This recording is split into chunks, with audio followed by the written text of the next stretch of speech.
Alright, so for the first video, I'm going to talk about hardware versus software, how they work together, and why it is important to computers. The main thing about hardware is you need to remember that it's anything you can touch.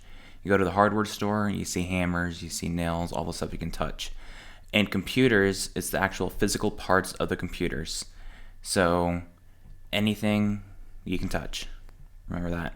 Hardware is anything you can touch.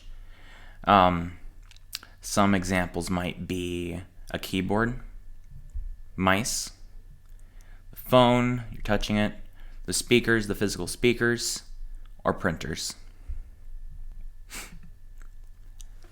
Next, software. Software is anything that you cannot touch. It is defined as programs or operating information used by the hardware or computers. Software is anything that you cannot touch.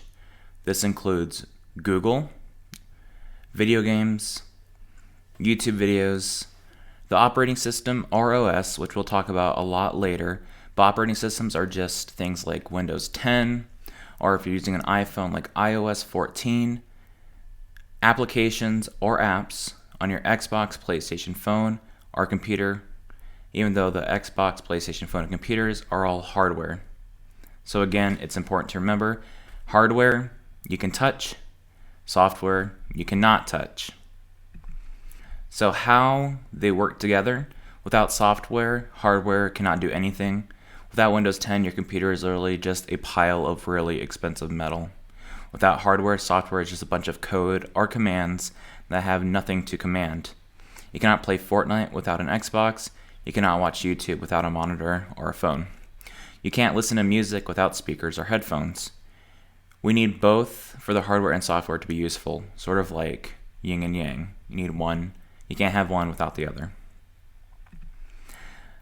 So, kind of for a little quiz, first thing we have is a microphone.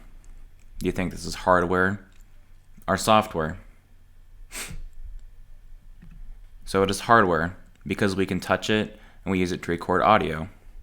Second, we have music or any form of audio. So this could be music on a phone, video, movies, and for this, it is software because we can't touch it. It's just a bunch of bits and bytes, a bunch of ones and zeros, a bunch of recordings that are stored in the computer that are outputted by hardware. So next we have the computer monitor. So we're focusing on the monitor that the person is using. So with that, it is hardware because we can touch the monitor. We use it to display and show the software that we are using. And finally, a disc. This could be a game disc, a movie, a CD, but we're really focusing on the disc itself. And for that, it is hardware because we can touch it and we can put software on it like video games or music and be able to play or listen to it later. So remember, hardware is what you can touch. Software is anything you cannot touch.